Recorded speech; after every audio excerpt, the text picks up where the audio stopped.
This is a growing scandal that started getting our attention several weeks ago, and ever since, Tempe has repeatedly downplayed and denied major problems with their forensic services unit. But we just got internal city records, their own inside investigation showing widespread problems in major cases. And the big twist in all of this, it was a man sitting in jail that actually uncovered this report. This is Sterling Evans. He's been in jail since 2021 on second-degree murder charges. We can't speak with him in person. I'm Sterling's mother. So we spoke to his mother, Leah, about how police and prosecutors are handling his case. It's undercut my faith in the ability of the justice system. Sterling goes to trial early next year, and as part of his case, his legal team obtained this internal Tempe police investigation, dated December 1st, 2021. Tempe detectives asked to investigate one of their own. This now retired supervisor, Laura Summershoe, who ran the forensic services unit, for allegations of misconduct. During interviews with members of the unit, investigators learned that the unit used expired chemicals, lacked proper equipment like cameras, had outdated lights that did not allow for proper examination of fingerprints. It also questions how evidence was handled, like when a mop handle from a homicide case was placed in a temporary locker and left there for 2 years. What that tells me is that there are greater problems. It tells me that they don't properly audit or inventory their evidence. They don't know where evidence is. That's Mark Gillespie. He's had an extensive career in forensic science, including establishing and running the Austin Police Department's first DNA lab. That document gives an inside look at a very major, dysfunctional, critical organization, the Forensic Services Unit of the Tempe Police Department.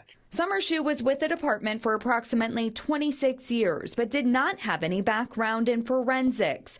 The internal investigation into her found she did not have the proper equipment needed and that she had no policies or procedures for processing crime scenes for the 6 years she was in charge. There was also a lack of testing and training. Records also show she's now on the so-called Brady list for law enforcement officials with documented integrity concerns. To not have standard operating procedures for a crime scene unit, to me that's saying everyone's doing everything different. That's problematic.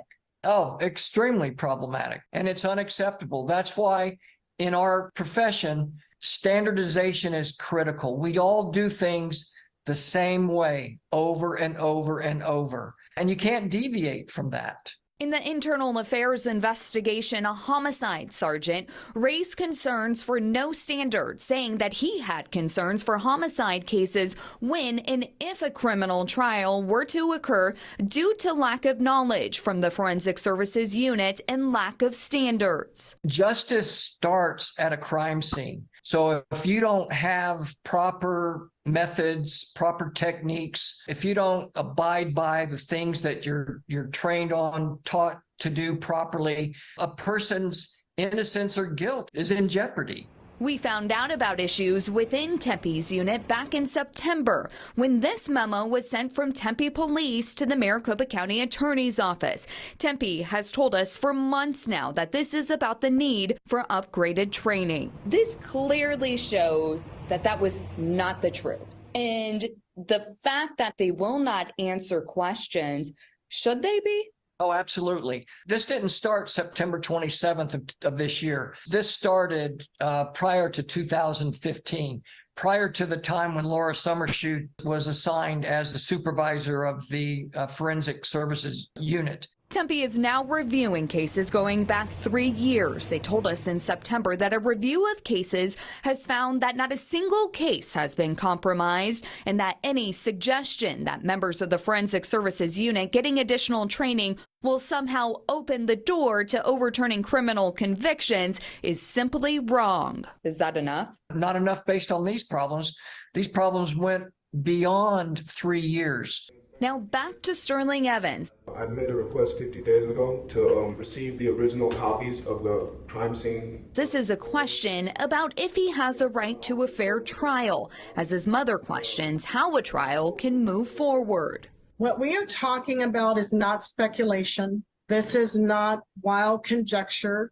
This is substantiated by an internal report. The discrepancies are founded by an internal report. It's not only my son, but it's hundreds of cases that have been processed, people that have been imprisoned, or people that have taken plea bargains based on this level of faulty investigative practices.